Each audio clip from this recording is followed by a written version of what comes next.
Hello, and welcome to our session, Buprenorphine in the Perioperative Period, Recommendations from the Multi-Society Working Group. I am Gene Viscuzzi. I will be accompanied by two other speakers, Sudhir Potru from Emory and Antje Baraveld from Harvard, Brigham and Women's. This panel today is based on the proceedings published in AAPM on the perioperative management of buprenorphine and considerations for anesthesiologists caring for patients with opioid use disorder. I am a professor of anesthesiology, chief of pain medicine at Thomas Jefferson University in Philadelphia. I'm also the immediate past president of ASRA Pain Medicine. In my brief presentation today, I'm going to speak on an introduction to opioid use disorder and considerations for the anesthesiologist. Hopefully at the end of my segment, you will have a better appreciation for the incredible role that we have as anesthesiologists in saving life and caring for these patients. I do have a number of disclosures working with industry. However, none of those are relevant to today's presentation. I will not be discussing off-label or investigational use. And as I said, I do want to disclose that I am an author on the educational review that was published in RAPM. So just to put this in perspective, we still have a crisis on our hands with the opioid epidemic. More than 70,000 people have died from drug overdose last year, approximately 15,000 from heroin, but now this disturbing trend of synthetic drugs, mostly fentanyl and fentanyl-like analogs, 50,000 deaths related to these drugs. So it is a significant problem. It is not going away. If anything, we are seeing an upward spiral and a transition that includes synthetics, stimulants, and now drugs like xylazine. So it is not going anywhere. We really need to understand the process and be part of the solution. In the US, we are less than 5% of the world's population, but we consume about 90% of the world's supply of opioids, which is a significant consideration that helps fuel the crisis. The care of opioid abusers is about 8 times that of non-abusers in the healthcare setting. To put it in terms of real numbers, the Medicare and Medicaid budgets are roughly $670 billion and $560 billion respectively. The impact financially of opioid use disorder in the healthcare system is over $500 billion. That is not sustainable. It could just bankrupt the healthcare system, and we all pay the price for this. It impacts all of us. Opioid abusers have a higher rate of early termination. They sign out early, often with incomplete treatment, which leads to morbidity and often mortality. So there is a significant consideration on the impact of the healthcare system. In December, in anesthesiology, Evan Karish and David Clark and Jerome Adams published this really wonderful paper looking at the current state of use and abuse. And there were some takeaways that I think are really important to our conversation. Number one is that deaths from prescription opioids has continued to decline in the last 10 years. So the takeaway there is that we have actually made great progress in reducing the supply and changing our attitudes toward prescribing, and that if you limit supply, then use goes down. Unfortunately, during that same period, the availability of illegal drugs and the low cost, extremely inexpensive, has fueled the shift toward the use of illegal opioids.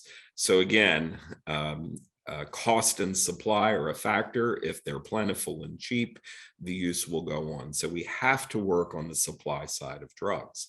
And just to look more carefully, you can see that it's the synthetic opioids, largely fentanyl and the fentanyl analogs, that are fueling the current crisis. Now, some definitions. Addiction, as stated by the American Society of Addiction Medicine, defines it as a treatable chronic medical disease involving complex interactions, brain circuitry, genetics, environment, and individuals' life experiences. People with addiction use substances or engage in behaviors that become compulsive and often continue despite harm or consequences. The importance here is that it is a treatable and a chronic medical disease. So it's not something that goes away. It's a lifelong commitment, and it is treatable. There is hope. The American Psychiatric Association has a detailed criteria for opioid use disorder. It's a bit lengthy, but I think it's pertinent to our session to go over this. So they first define impaired control. Opioids are often taken in large amounts or over longer periods than was intended. Persistent desire or unsuccessful efforts to cut down. A good deal of time spent in activities obtaining opioids, using opioids, or recovering from the effects, and craving, strong desire to continue use. There are the social impairments. Recurrent opioid use results in a failure to fulfill major obligations at work, school, home. Continued opioid use despite persistent and recurrent social interpersonal problems caused by or exacerbated by the effects of opioids. And finally, important social, occupational, recreational activities are either given up or reduced or severely impacted by the continued use of opioids. Risky behavior associated with opioids in situations in which it's physically hazardous. Continued opioid use despite knowledge of having a persistent or recurrent physical or psychological problem that is likely to have been caused by or exacerbated by these substances. And then finally, the pharmacologic criteria exhibit symptoms of tolerance, reduced effect, or withdrawal when missing the substance. And both of these do not apply to opioids in medical supervision. So they're all important, and the numbers increase the severity of opioid use disorder. Another very important feature is the persistent stigma against opioid use disorder. And why is this so important? The stigma creates an us versus them mentality. It creates huge barriers to treatment, and it creates these negative feelings that make entering treatment so difficult. And we've seen all of these, and I want to list the common ones because they're so common that I think, forget that they are the barriers. They're the negative attitudes, beliefs, and actions. It's at a societal level, but I'm sure you may have colleagues who dislike caring for these patients or feel that they've caused their problems and don't really want to be involved in the care of these patients. We still have this historic separation of addiction treatment from mainstream healthcare. We have restrictive regulations that were established in the early 70s for treatment that require specialized clinics, observed dosing, and close personal behavioral monitoring. We still have the X-waiver requirements, and we have methadone clinics. And these, I think, in themselves add to the stigma of seeking treatment. We continue to isolate treatment from primary care and integrated treatment practices. All of this adds up to a dehumanization, an us versus them that creates feelings of isolation, hurt, shame, failure, and a low self-esteem. Clearly barriers to seeking treatment and staying in treatment. So what are the best approaches currently? Without question, the multidisciplinary approach is most important. including psychosocial counseling, behavioral treatments. These are critical in the long term. But what we found is that the pharmacologic therapies for opioid use disorder, now referred to as MOUD, have remarkably improved success in treatment, staying in treatment. There are currently several FDA-approved treatments, buprenorphine, methadone, and naltrexone. And clearly, MOUD improves outcome, retention in treatment, decreased morbidity and mortality. It's critical to get patients in treatment with these drugs if you want to save lives. So what are you likely to see in your practice? Even if you don't realize it, in the perioperative setting, you are going to be dealing with these patients. Some are obvious, some are not. 10 to 30% of patients in the hospital setting have a non-alcohol substance use disorder. Almost 40% of those are not detected by the care team. Generally, they're not receiving care anywhere. And quite often, well, almost a third of them will terminate care early, either because of cravings, fear of mistreatment or frank mistreatment, social pressures, financial pressures, or experiencing withdrawal from opioids. Complicated hospital courses and poor outcome are not unexpected. So that leads us to this remarkable effort. And my peers are going to speak more about this, but I want to provide a little bit of background. This was initiated at the beginning of my ASRA presidency as a result of a conversation with our then Surgeon General, Jerry Adams, talking about what role anesthesiologists have in the opioid crisis. And we discussed frank ways that we should encourage our colleagues, our peers, to become involved and to treat and be active, part of the solution. So with that, my next conversation was with ASA, with Beverly Phillip, then president, who was incredibly supportive. We were able to get the American Society for Addiction Medicine, the American Academy of Pain Medicine, and the American Society of Health System Pharmacists to participate in this huge effort that I think has a tremendous opportunity to save lives. There are two main outcomes or conclusions that my colleagues will discuss. One is, if you have patients on buprenorphine treatment, continue it in the perioperative setting. And if they are not, then do everything you can to get patients into treatment during the perioperative period. So why is this something we should think about? Well, we are intimately involved in their care. We often manage pain postoperatively and develop a relationship with these patients. And they're often ready for change. They fear bad outcome because they often had catastrophic reasons that brought them in. They have forced abstinence away from their street drugs. They may reconnect with their family and their old life.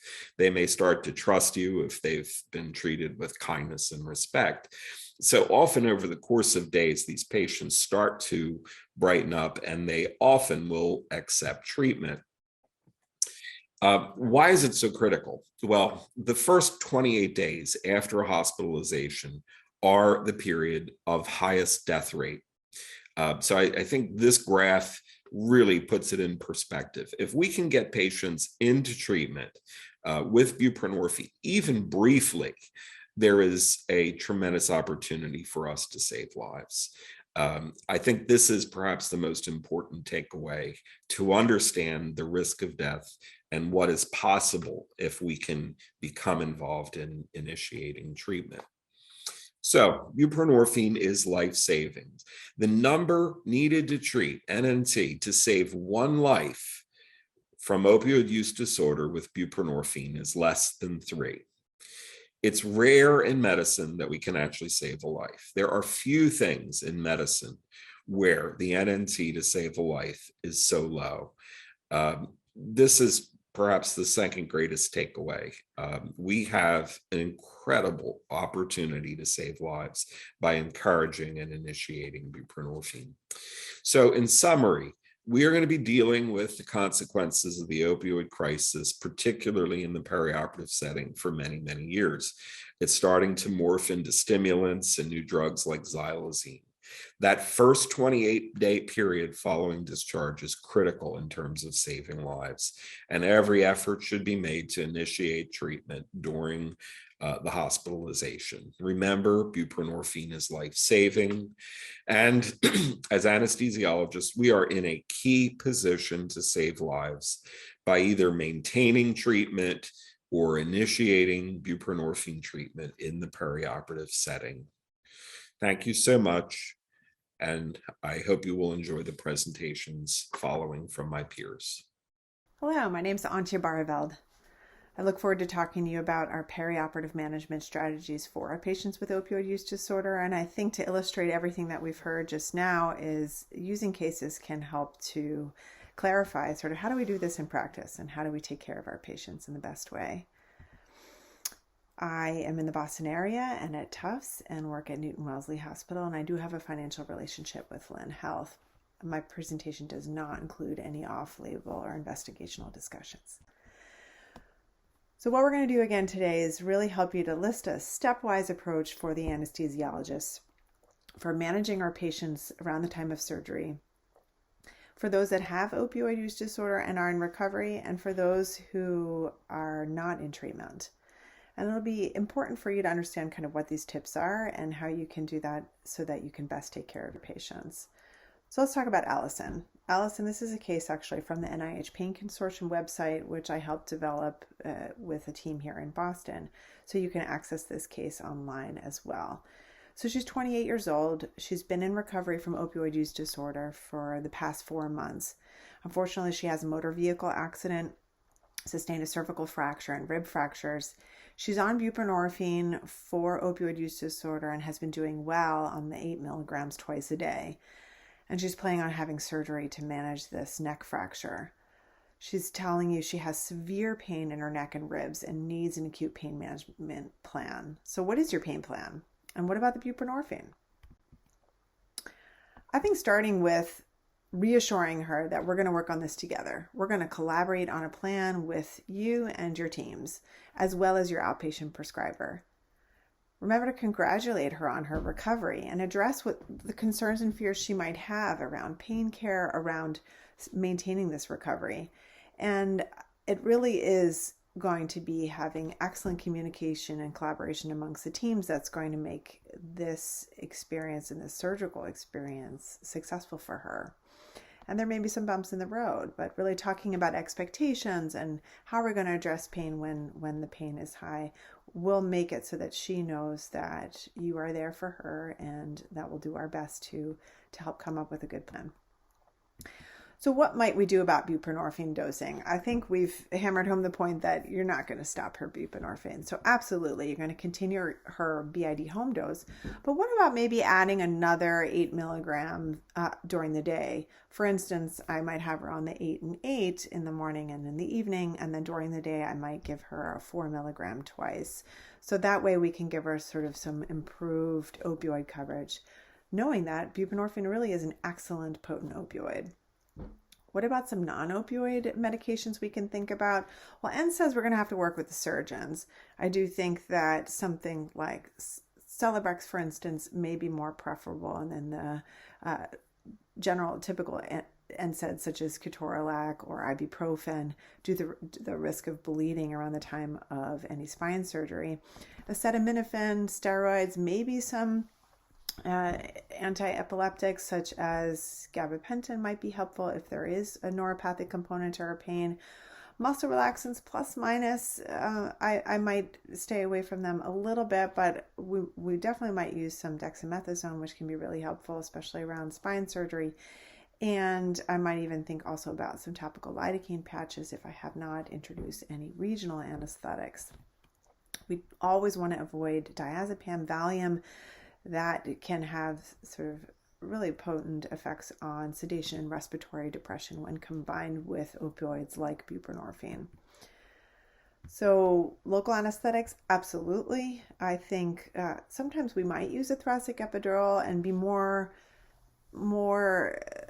inclined to use that for someone like Allison, especially when we're trying to limit opioids, and rib fractures can be extremely painful. So that might be something to consider as well. And what about sort of non-pharmacologic therapies? We can never forget about ice. And then let's think about what are the things that keep her well and have also helped her in her recovery. Distraction, peer support, family support. Maybe she's in a support group as well. Thinking about different relaxation apps that we can utilize. It may be hard for her to take a deep breath, but there are some mind-body exercises she can do that don't necessarily include any additional trauma to the rib cage. Additional opioids, yes, but that's potentially going to be my last alternative when it comes to her pain management plan. I definitely want to use the high affinity opioids such as fentanyl and hydromorphone. I do want to avoid opioids that she may have misused in the past, as that can potentially be something that could put her at risk for a setback or a relapse as well. But using fentanyl during surgery or even in the recovery unit would be a very reasonable thing, of course, to do. So what are we going to do for Allison? Collaborate, communicate, and educate her about her expectations as well. And then I'm going to keep that home buprenorphine dose going and maybe temporarily increase during the hospitalization, and communicate with the outpatient prescriber that we're doing this as well. I'm going to maximize those multimodal pain strategies so that we can help her maintain her recovery. And I think she can do really well. Next is Jack. So Jack is going to have arthroscopic shoulder surgery. He's 57 years old, has a rotator cuff tear and severe shoulder pain. He's scheduled for surgery for 2 weeks from now, but a surgeon noted that he keeps calling the office for refills. He looked on the PDMP, the prescription monitoring program, and it looks like there's been multiple requests for opioids from multiple different providers. He's definitely concerned about the possibility of an opioid use disorder for his patient, and he's sending you for a preoperative intake. How are you going to screen for opioid use disorder? What's your perioperative plan? What about delaying surgery? Is that something we need to think about? And what is the role of the anesthesiologist in this case? I would say that anybody can screen for a substance use disorder, and universal screening should be a part of all of our intakes for our patients. And at our hospital, we're slowly getting that into the surgical realm, but it is something that we do. We universally screen all patients at well visits for primary care, as well as those that are admitted to the hospital from the emergency department. Most patients are going to screen negative, but when someone screens positive, utilizing some of the validated screening tools that are out there, we might be able to risk stratify our patients and help inform best next steps. So we always use the mnemonic SBIRT, or screening, brief intervention, and referral to treatment, sort of a guide for ourselves of how we can work with our patients best to get them into treatment when indicated. So that brief intervention uses some of the motivational interviewing techniques that have been shown to be effective, really also conveying our concern, our compassion, and our empathy for our patients. I might say to Jack, I see you screened positive for using your prescribed opioid medications in ways that could potentially be harmful to you. I'm worried about you. And what can we do? How can we help you get through surgery safely? And see where he is. See where he is in his recovery, because that also is going to help guide the next steps.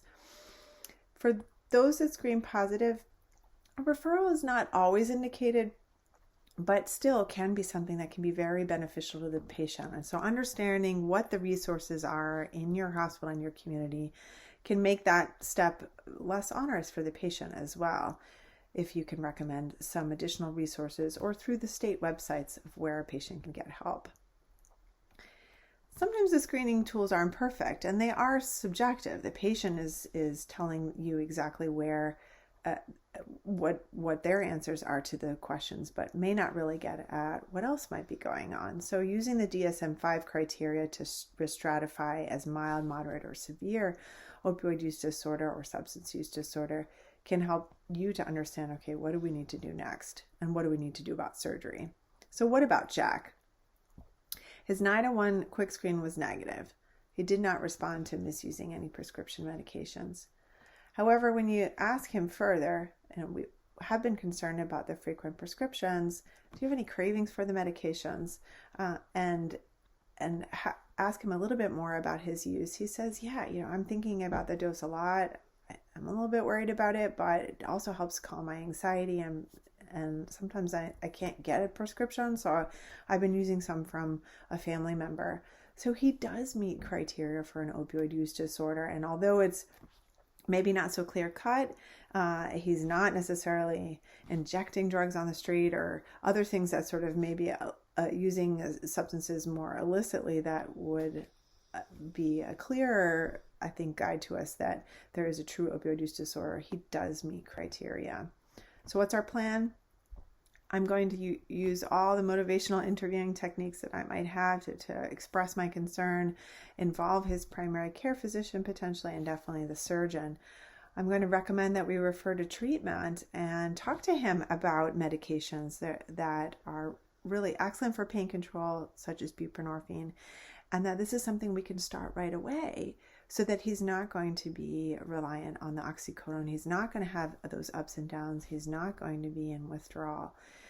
And we might consider delaying surgery so that we can really get him the support that he needs, potentially in also some cognitive behavioral therapy, other peer supports, counseling, things that can help him to have really good outcomes with his surgery as well. And then when he comes for surgery, I might think about, all right, what are some of the other things that we can talk to him about? Shoulder surgery is extremely painful, but it doesn't have to be a onerous experience. And our goal is really to make sure that he's not on additional opioids after surgery for a prolonged period. And we know that there are very many opioid-sparing techniques that we can use, especially in shoulder surgery. For instance, at my hospital, we use liposomal bupivacaine for interscaling nerve blocks. Something that I hope to bring to us too is IV meloxicam, which may have less bleeding risk for certain surgeries where we may be concerned about that, such as total joints or spine surgery. Maybe less so in this case, but if it's an outpatient surgery and he's going home, I'd really love to get a hold of that inflammation, make sure that we employ ice immediately, and get him into physical therapy as soon as possible. So in summary, when we think about caring for our patients with opioid use disorder, it doesn't have to be daunting for you as the anesthesiologist, and it really can be a positive experience for the patient as well as the whole perioperative team. And dividing it into steps just, I think, is simpler. So step 1, screen your patients, all patients. We should be universally employing validated screening tools before surgery when, of course, that's possible for elective surgery.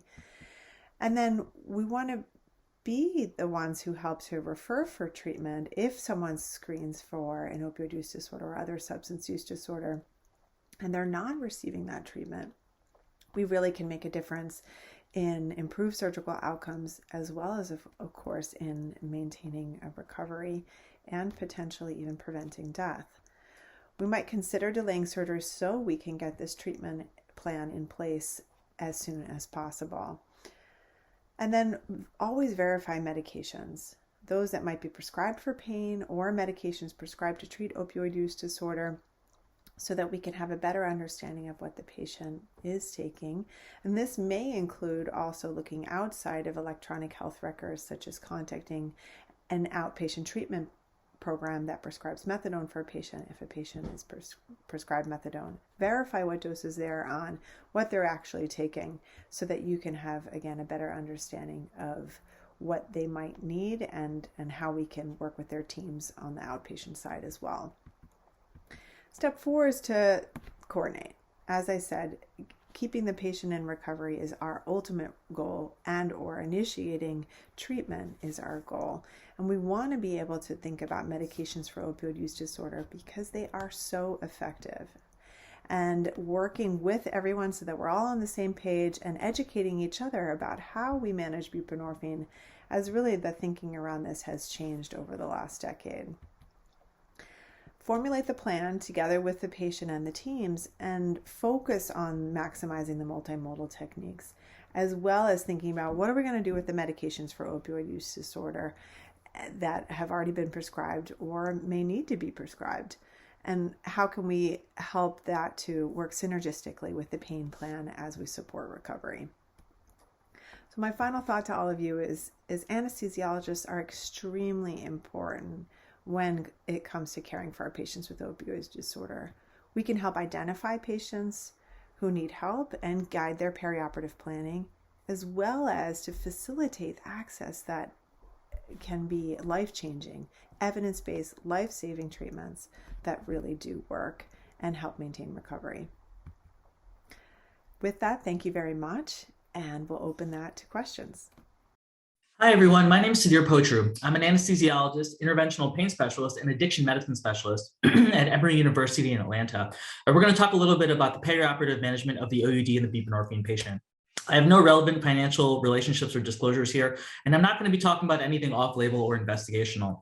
I do want to thank our entire multi-society SUD working group, including Dr. Viscusi and Dr. Barabelt, who are presenting with me today, as well as all of our other collaborators in producing what I think was a nice paper, our buprenorphine management in the perioperative period piece that came out in Regional Anesthesia and Pain Medicine this past August. And so we'll talk about some of the recommendations and different things that came out of that.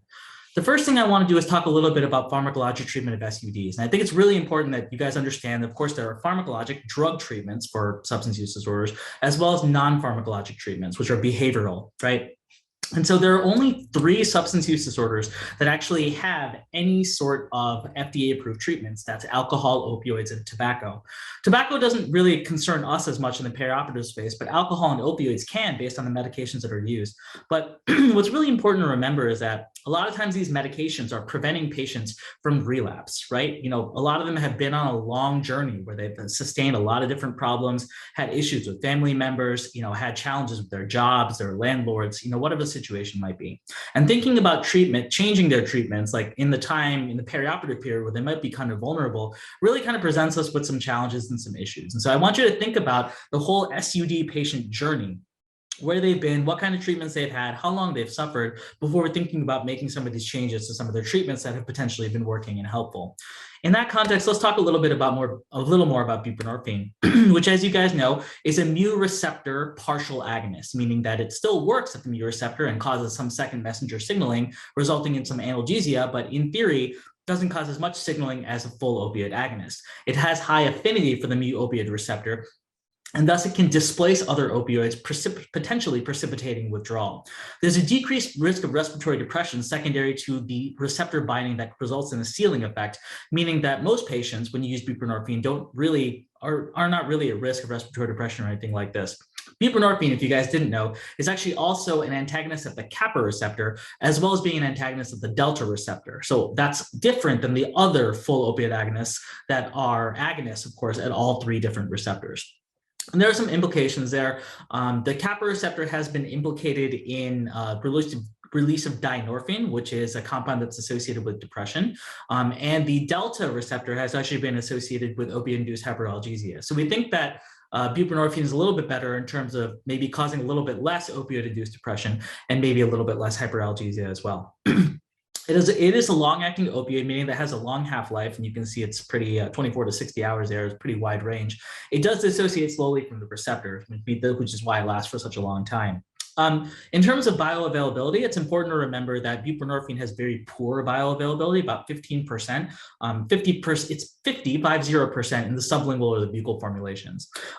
If you didn't know why buprenorphine is often combined with naloxone, basically it's an abuse deterrent. The naloxone also has very poor bioavailability in the oral or sublingual routes, meaning that it can only actually be absorbed or have any sort of clinical impact if it's injected or snorted, crushed, something like this, and abused in some way, shape, or form. So really typically has no impact. Ultimately, it's just an abuse deterrent in the way that it's used.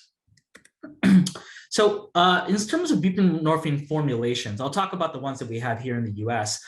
Actually buprenorphine, the intravenous formulation was created first back in the 80s, and that was used primarily for acute pain for hospitalized patients.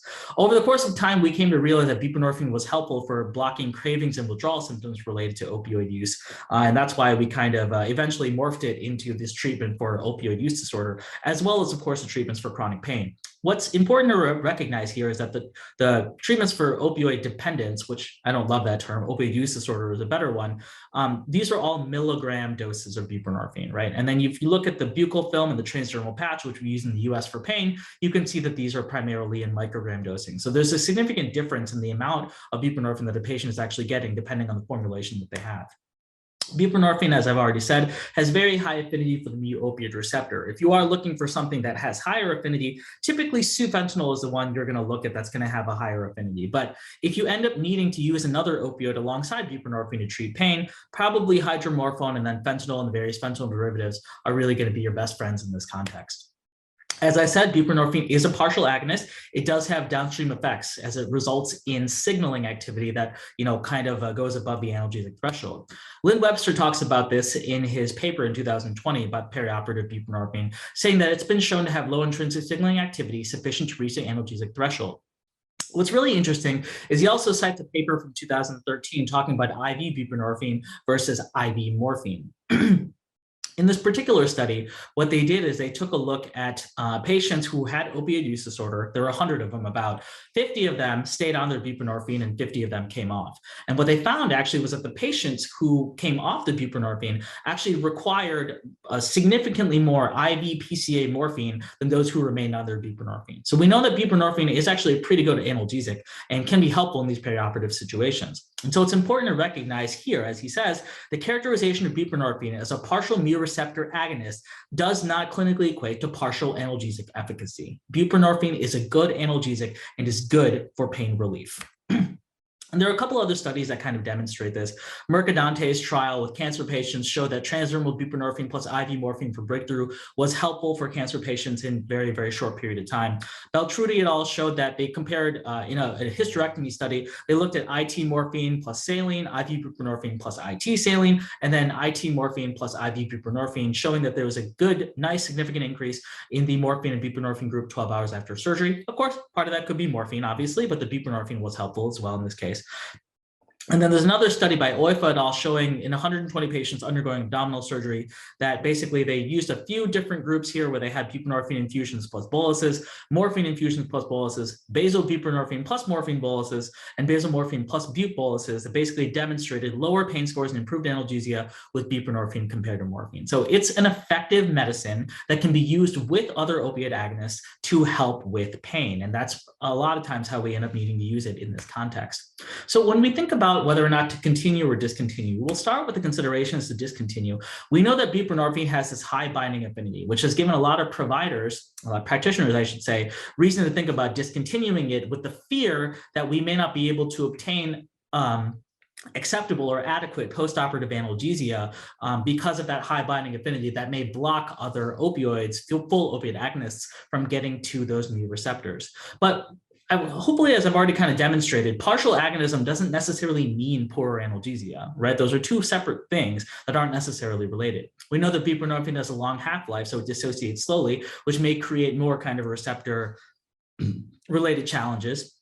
We know that there's potentially inhibition of other opioids, which is actually what buprenorphine is supposed to do clinically. If you have buprenorphine in your system and you inject heroin, it will have basically no impact on you whatsoever. There is potential, what we think, for uncontrolled postoperative pain, and then this patient fear of pain, that's also a possibility. And that's how this initially was started. In 2004, the Center for Substance Abuse Treatment indicated that perioperatively we should be discontinuing buprenorphine without realizing that, there are other different things that we can use for pain. And that's some of the things that we'll talk about. When we think about considerations to continue, obviously there's potential for relapse if prescription opioids are given, right, in this context. And if we taper the buprenorphine preoperatively, which is what we used to do, there's risk for relapse as well, because there's nothing that's blocking those cravings and withdrawal symptoms during that time period. There's patient fear of relapse, which is obviously significant. And in theory, we want to try to avoid exposure to opioids resulting in euphoria as much as possible. So this has sort of changed over time. Back in 2013, Greenwald, who is an addiction psychiatrist up at the University of Michigan, looked at some receptor availability related to buprenorphine. And what he found, looking at this graph of new opioid receptor availability versus buprenorphine dose, as you increase the dose of buprenorphine, you occupy those receptors and you kind of nicely, reliably decrease availability. And similarly, in the time since a buprenorphine dose, 16 milligrams sublingually, you get a nice increase and liberation of those receptors over time after a dose is administered. And what he kind of showed was that basically in the lower doses of buprenorphine, the 1 to 2 milligram, and by the way, this is kind of where your microgram formulations are going to fall. So if you have a 20 microgram buprenorphine patch, you multiply that by 24 hours, right? It's basically a 20 mics per hour patch. You would get about 0.5 milligram in a 24-hour period. And with the buccal formulation, it'll probably be in the range of 1 to 2 milligrams. You still have a number of the receptors that are available. This is receptor availability between 50 to 80% in these lower doses. In the higher doses, typically your opioid use disorder range is going to be around here in the 8 to 16 milligram range. You still have some receptors available for use. So even if you are continuing somebody on buprenorphine, you still have some availability of those receptors to use and to use your full agonists as you kind of need to. So Chad Brummett's kind of initial seminal paper back in 2017 demonstrated, or what this algorithm of, for a patient who's coming for elective surgery, minimal to no pain, continue the buprenorphine and use that for post-op pain. Moderate to severe pain, they're saying cancel the surgery if they still remain on it, and basically, move the case to wherever it needs to be, have them stop a certain number of hours before surgery based on their actual dose. And it was kind of similar in the urgent emergent surgery situation, minimal to no pain, just let it continue. Moderate to severe pain, discontinue the buprenorphine, and then start a PCA anticipating that high doses will be needed. Moving forward to 2018, you can see that for procedures with low postoperative opioid requirements, they're still indicating that you should continue buprenorphine perioperatively without the taper. And then intermediate or high postoperative requirements, they're saying you should discontinue it 3 to 5 days before. And this kind of was the norm back in 2017, 2018, until around, kind of 2019, when we started to look at the different options that we had that were available sort of for pain control. And we realized that utilizing these multimodal techniques, whether those were nerve blocks, whether those were infusions, whether those were other adjuvant medications, actually had some benefit. And we also started looking a little bit more closely at the actual receptor pharmacology and realizing that there was some space for buprenorphine to be continued to be able to use other opiate agonists that were around it. And so this is the University of California, San Francisco's protocol. They're saying that you want to reduce the dose to less than or equal to 8 milligrams per day by the time of surgery in order to basically assist with, pain control and the ability to use other things. So Stanford kind of came out with their own thing, and they said, maybe 8 milligrams isn't the right number. Potentially it could be 12, right? 12 milligrams is maybe what we should do. And that's kind of sort of what they were doing at their institution. And then looking back at Chad's work at the University of Michigan, he's saying now here, cut buprenorphine dose to 16 milligrams to be taken the day prior to surgery. So the reality is that there isn't really a consensus on what the actual correct dose is. And there's a reason why there is no consensus. The reality is that there isn't actually one. And that's kind of the punchline of all of this. The correct dose of buprenorphine for most patients is actually the dose that they're already on, that home dose, because that home dose is going to prevent relapse, it's going to prevent cravings, and it's going to prevent withdrawal symptoms, right? It's going to make the patient's overall hospital stay much better and much easier. And as a result, you really want to try to continue that in that perioperative period as much as you can. There are some kind of interesting sort of case reports and other literature reviews that were arguing different things. The most interesting of these is, I think, the case report from Chern et al., which is a 37-year-old patient who was undergoing urogynecologic surgery. She actually underwent 2 of them like a few months apart, basically identical sort of sling procedures. The first time she came, she had OUD, she was on buprenorphine. They left it alone and they didn't discontinue it. And she had horrible pain afterwards, screaming in the PACU, just kind of a mess on the floor, very difficult to take care of. And so when she came back a few months later for a similar procedure, they said, okay, well, yeah, we figured it out now. We're going to discontinue the buprenorphine and she's going to do great. Guess what? They discontinued it several days before. She was still very, very challenging in the PACU, screaming in pain, very difficult on the floor. And so basically, if she was going to have poor analgesia either way, in theory, if they had continued the buprenorphine in that period, at least they would have protected her from some of that relapse and some of those other euphoric things that may have resulted from her getting prescription opioids. I already talked about the McIntyre study here, discussing how PCA requirements were higher in patients who discontinued buprenorphine versus those who actually continued it.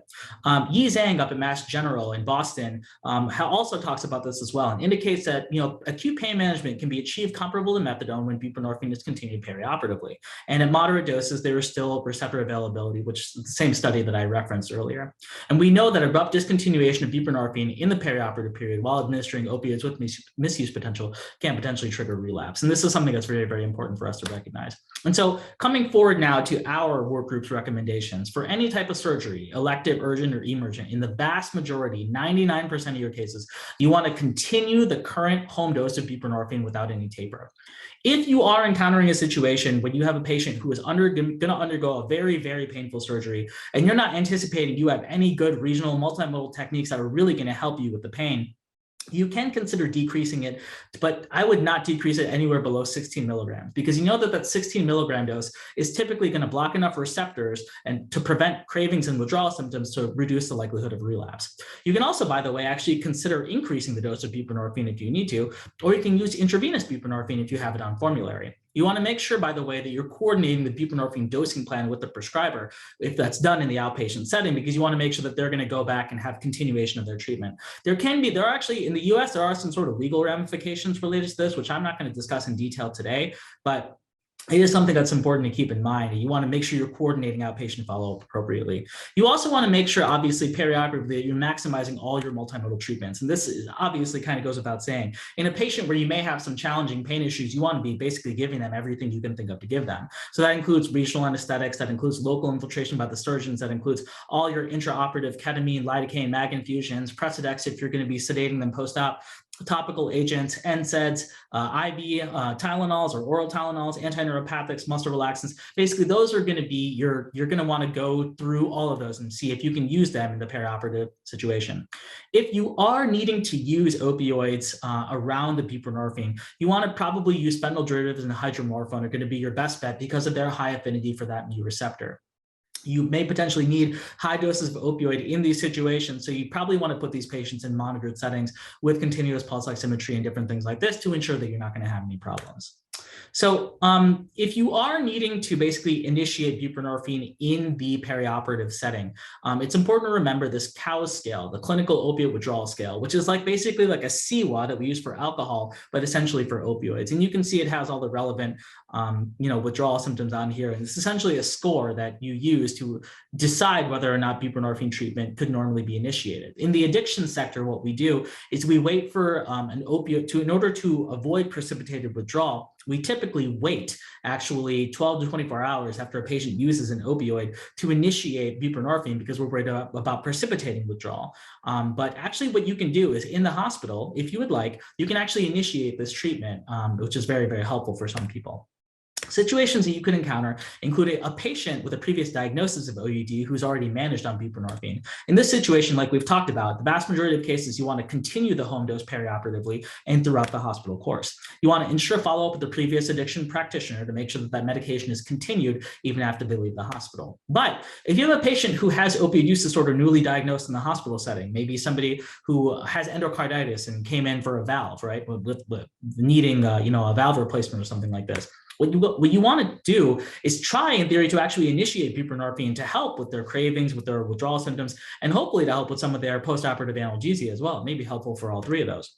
And obviously, in this situation, you as an anesthesiologist are typically not an addiction provider, right? You want to try to link the patient to comprehensive addiction treatment if it's at all possible. And so when you are initiating somebody, this is an example protocol that we put in our paper. You want to make sure that there's shared decision-making with the patient, the docs, and the family. You want to make sure that everybody knows what's going on, the reason why we're initiating buprenorphine in this situation to help with all these sorts of things.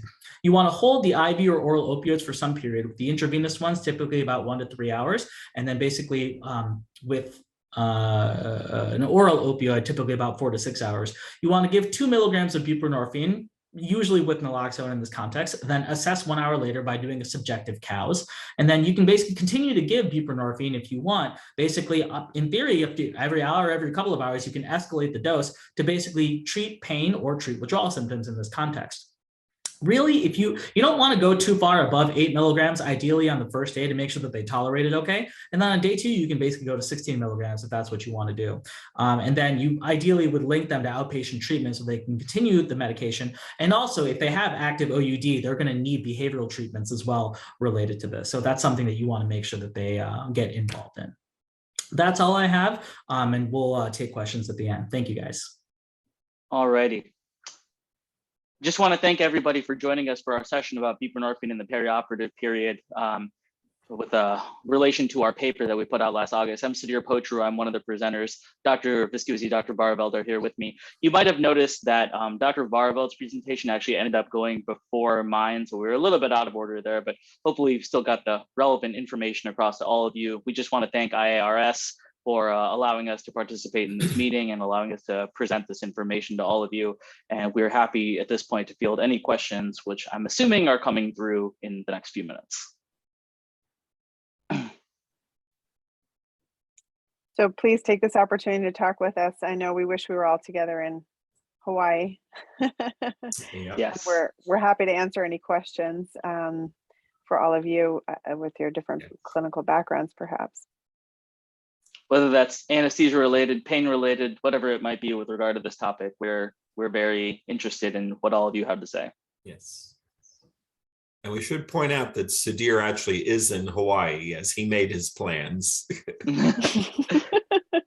I ended up getting plane tickets about a week before this conference ultimately went virtual. And I said, you know what? I'm going on vacation. Doesn't matter.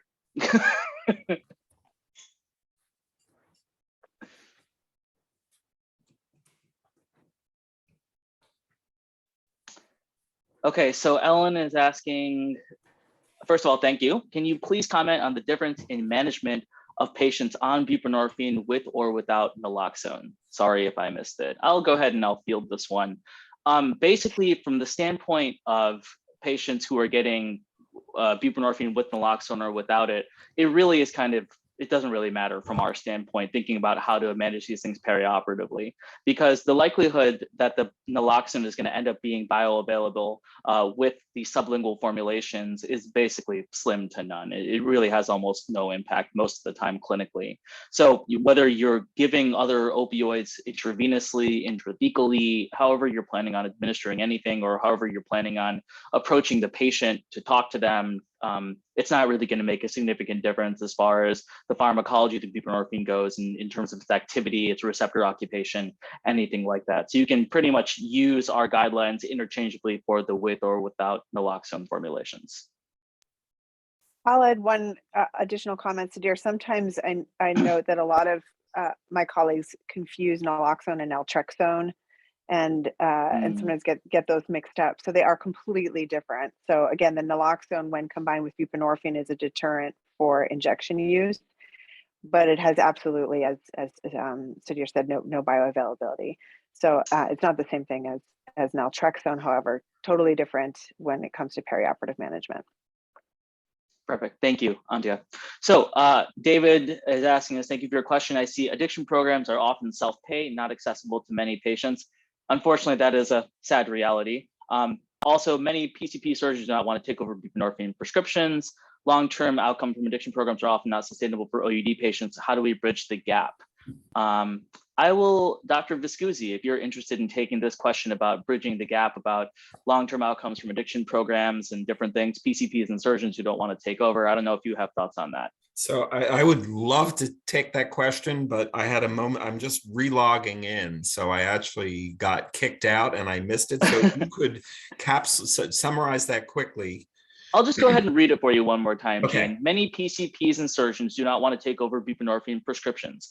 Long-term outcomes from addiction programs are often not sustainable for OUD patients. How do we bridge the gap? And maybe what role do we as anesthesiologists play in that? So yes, I would love to take that question. So, one of the important things I'll restate from my talk is that the numbers needed to treat to save a life is less than 3. It's like 2.5. If you start 2.5 patients on buprenorphine, you likely will save 1 life. And the concept of successful treatment is staying in treatment for 6 months. It's not being in treatment forever, but the biggest wave of death is the first month after a hospitalization. So if you can get a patient past that first month, you are likely to be saving lives. And the other piece that you have to remember is most patients who enter treatment, it takes about 8 times before they stay in treatment. So it shouldn't be a question of, oh, I failed if they don't stay in treatment. The other side of this is that warm handoff to an outpatient provider is critical. And you need that multidisciplinary approach. So what has made our program at Jefferson relatively successful is that we have this in-house group called the opioid aftercare program. And they are consulted when patients are in agreement with treatment. And there is the continuity to an outpatient provider established so that it doesn't fall on the surgeon or on the primary care doc. Now, that said, one of the huge barriers to treatment is the accessibility of buprenorphine, and the X waiver is one of the challenges. So if we could get past that X waiver or get more people X waivered, it isn't really a huge burden to say, I will take over for one prescription until I can get them to that warm handoff to that outpatient provider. So I don't know, Sudhir, does that make sense? Do you think that answers the question? It's not easy, but I think there's a few phases to this to make it successful. I think the important point here to remember, and that's a great way to answer this, Gene. The other important point to remember is that just getting patients on buprenorphine, period, even if it ends up being a very short exposure, 3 days, 5 days, 7 days, whatever it is they ultimately end up getting, can actually ultimately save their life within that short period of time, as Gene says, and also will make them more interested potentially to come back and actually be linked into treatment. Buprenorphine products, so people do buy them on the street, incidentally. They are diverted. People use them primarily for the same reason that we use them clinically, to basically block cravings and block withdrawal symptoms. That's what 90% of the people who have used Suboxone do it for. And so what it comes down to is basically just giving them any sort of exposure, even if they don't have any long-term follow-up, giving them something will typically may actually save their lives and potentially get them to think about, okay, well, there are other options other than just going back to the street and using whatever it is that I'm using. I've also, into the chat here, I've pasted what we call the buprenorphine treatment locator, practitioner locator, which is a tool from SAMHSA, the Substance Abuse and Mental Health Services Administration, that basically allows you to locate people who are, if you're in the US, X-waivered, if you're elsewhere, whatever it might be, I don't know, practitioners in your area who are prescribing buprenorphine. And sometimes that will be helpful in terms of getting them into treatment appropriately. Okay, I'll add next one more question. comment. I had the experience. One more comment, Sudhir, if that's go all ahead. right. Just to, the long-term is a goal, however, to not forget that yes, in the short term, we want to start patients on buprenorphine.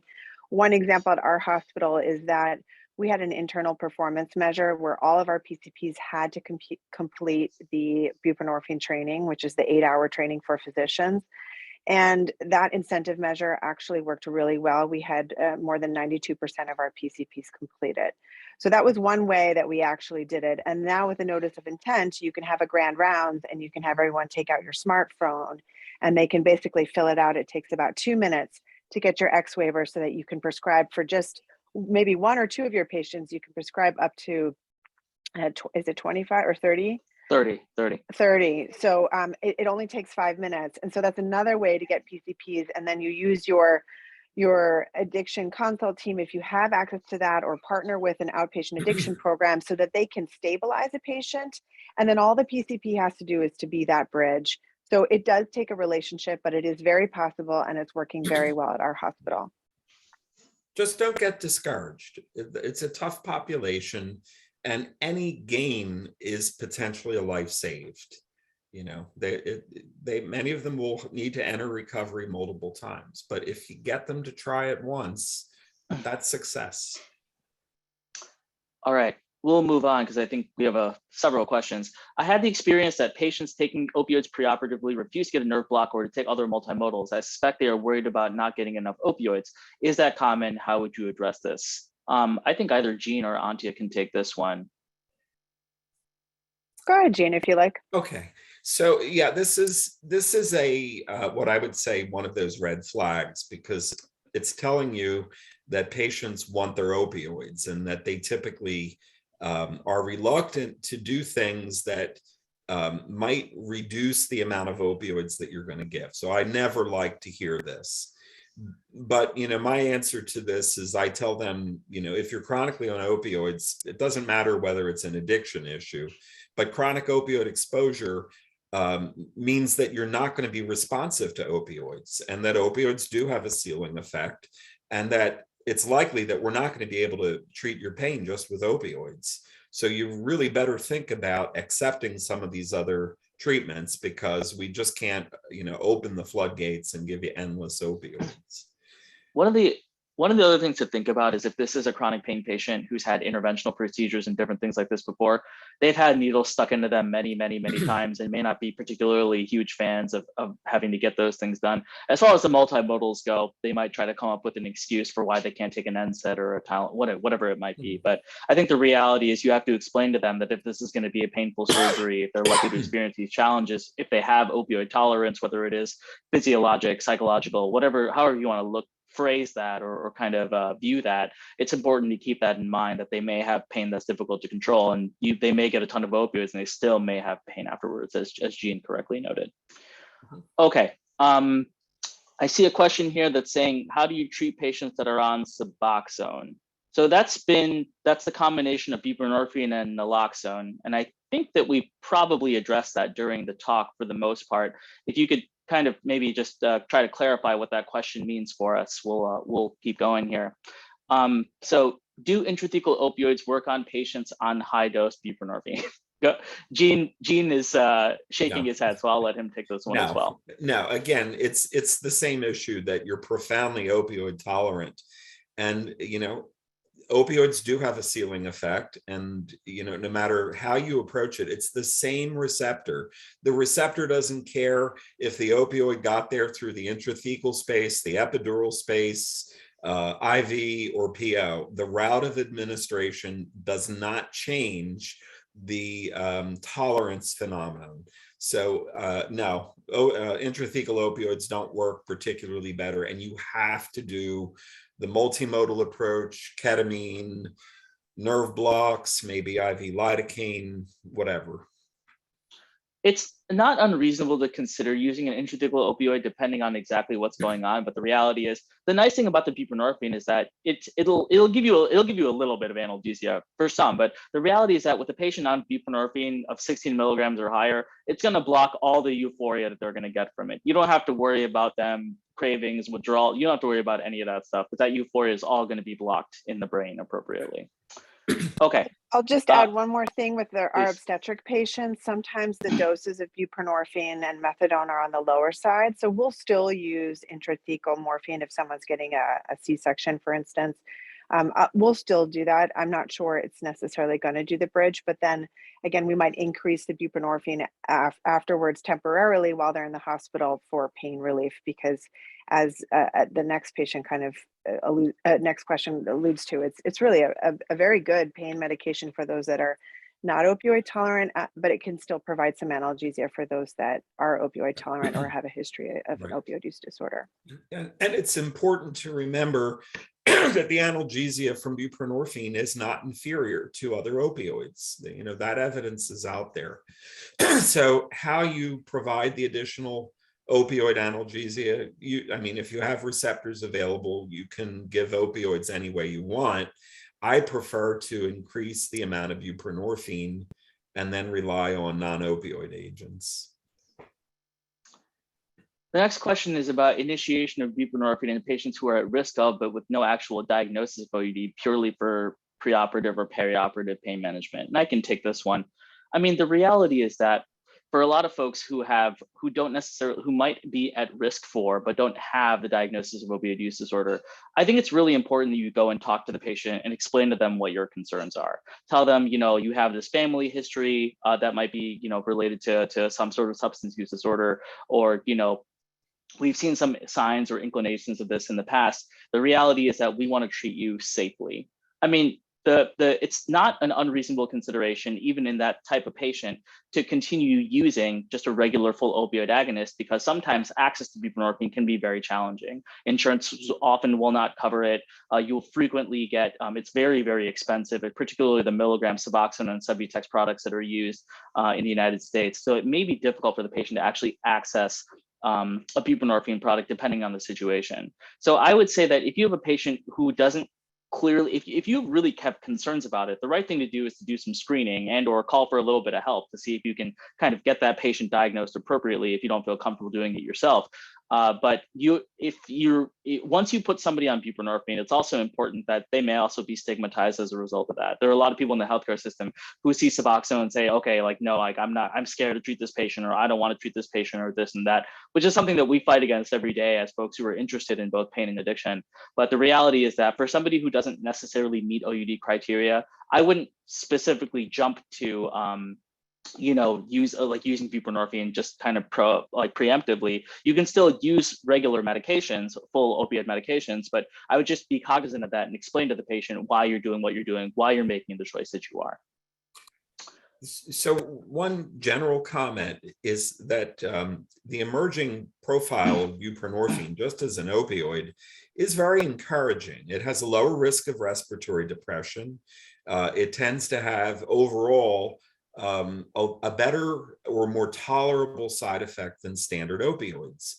And, I take the position that if I have an elderly patient in whom I'm very concerned about opioid side effects and falls, sometimes in the postoperative period, I will use transdermal buprenorphine, sometimes one patch to get them over a fractured hip, say.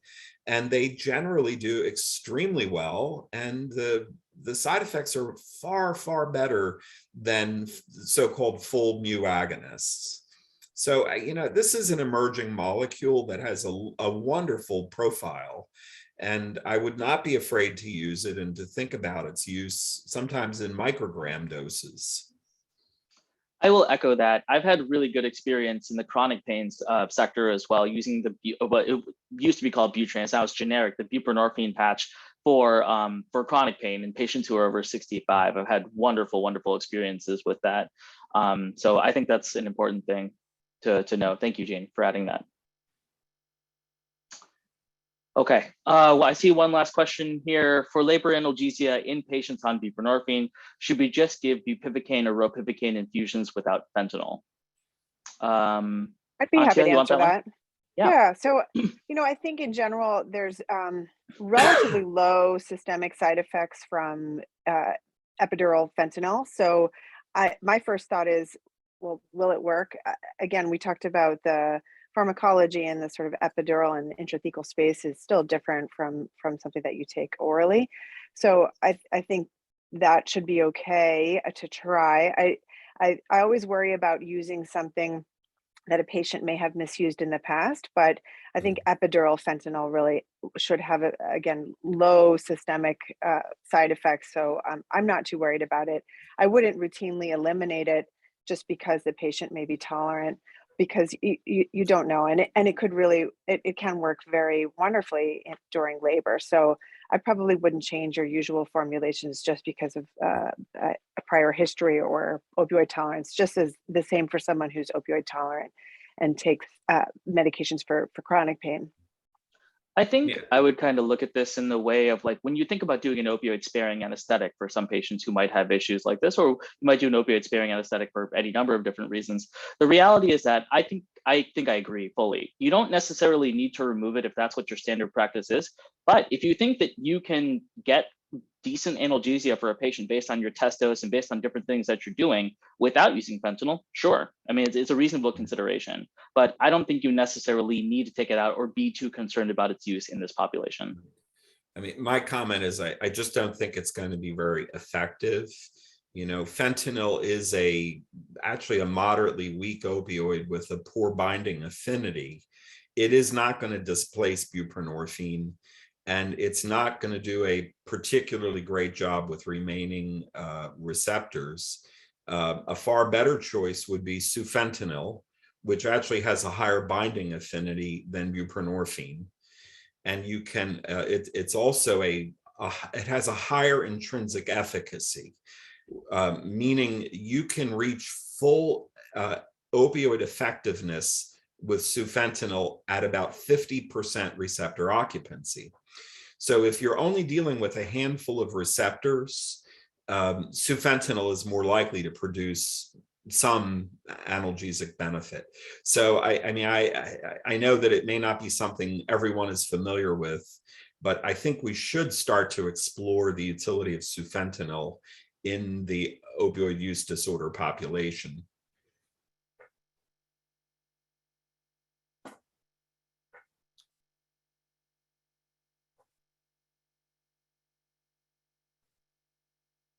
Oh, I see one person who said they actually use sufentanil, which warms my heart. Thank you.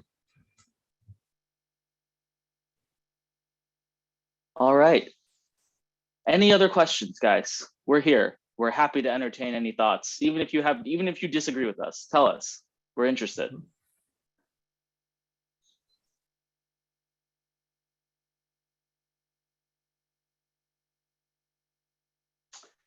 If not, Megan, are there any other questions anywhere else that I might not have seen? I think I got through everything here on the chat.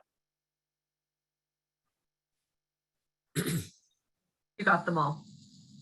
Okay. All right. We want to thank all of you for your attention. We appreciate, again, the IARS staff for having us here to give this presentation.